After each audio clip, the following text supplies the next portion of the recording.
Скъпи сънародници, заедно с най-близките си посрещаме новата 2017 година с надежда и тревога. С надежда за мир и по-добро бъдеще за децата ни. С тревога от извънредната нестабилност и рекорден брой кризи в Европа и по света. Светът изгуби своя баланс и ще отнеме време, докато бъде установен нов устойчив световен ред в един различен и многополюсен свят. Историята забърза своя ход. Историята се пише пред очите ни. Кой би предположил само преди 3 години, че граници в Европа ще се местят със сила? Кой би предположил преди 2 години, че вълна от бежанци и мигранти, търсещи спасение и по-добро бъдеще, ще залее Европа? Кой би предположил само преди година, че Обединеното кралство ще напусне Европейския съюз? Големият въпрос днес е кой пише историята. Прогресивното човечество, символ на предприемачество, иновации и хуманизъм, или ретроградни сили и популисти, въоръжени с идеологии и похвати от миналото. На 1 януари 2017 година ще отбележим 10 години от присъединяването на България към Европейския съюз. Едно безспорно историческо постижение по пътя на осъществяване на националния идеал, дефиниран от апостола на свободата – да бъдем равни с другите европейски народи. Днес България е коренно различна спрямо годината, в която започнахме своя европейски път.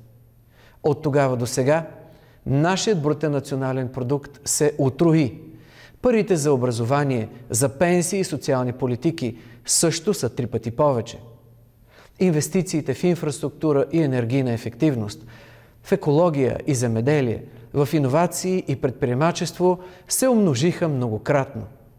Благодарение на европейската солидарност, България се модернизира и променя за добро.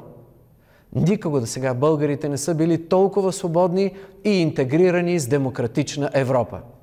Трябва да продължим да пишем историята на силна България в силен Европейски съюз. Да стартираме нови проекти за интеграция, да гледаме напред, а не назад.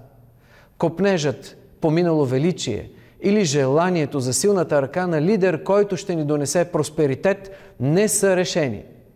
Решението е в силните институции, които гарантират справедливост и правила за всички. Решението е в съзнателните усилия на всеки един от нас да подобрява и надгражда, а не да разваля.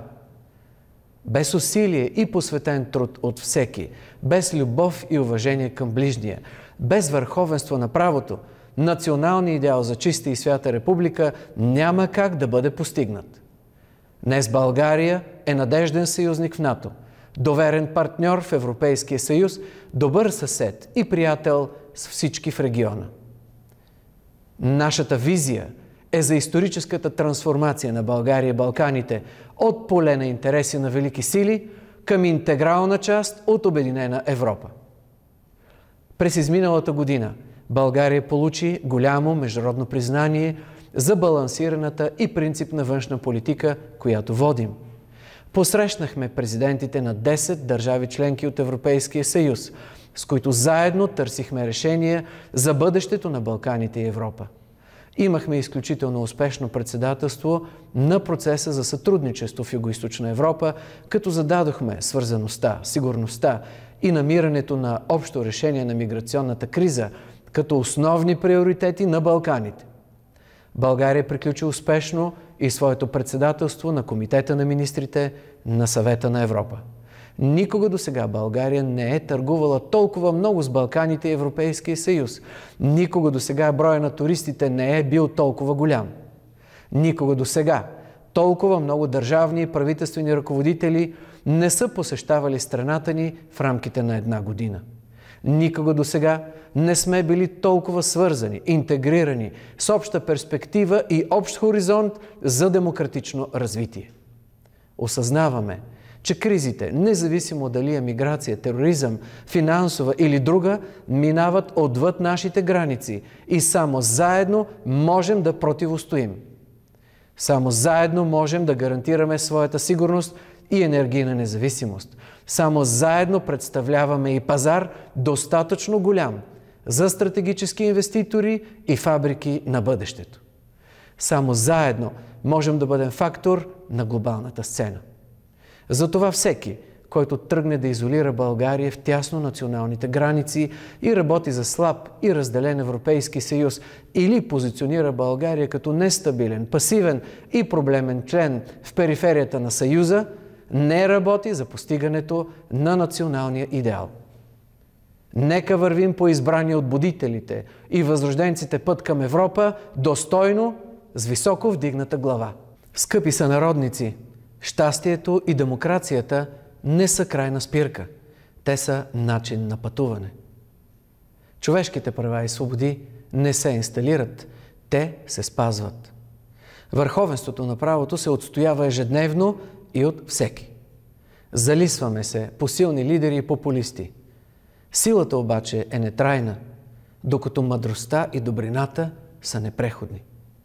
Добре е да дадем път на политиците с морал и достоинство, които отстояват принципни позиции и общочовешки ценности. Относно доходи и инфраструктура, нека се почувстваме като европейци, но и да действаме като европейци, като подкрепим европейските ценности за мир, човешки права и свободи и върховенство на правото. Да добавим стойност, като помогнем на нашето европейско семейство, което днес е в беда.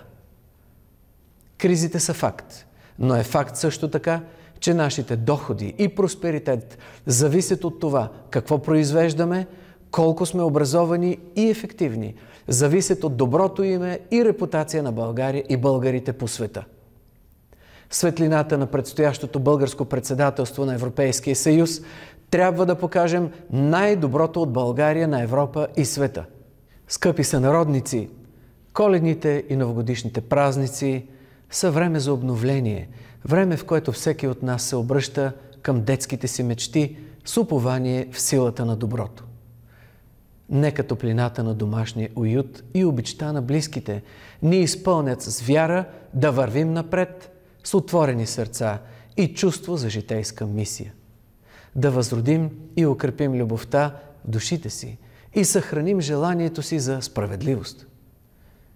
Нека не пестим усилия за мир между хората и в страдащия от конфликти и неправда днешен свят.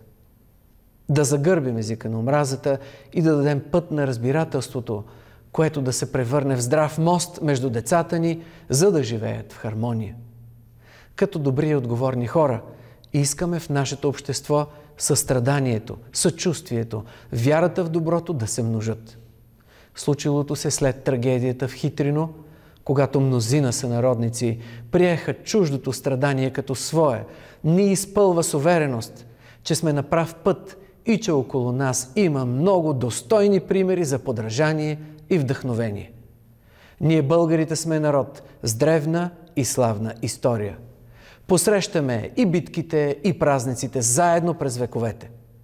Заедно сме и днес в новогодишната нощ.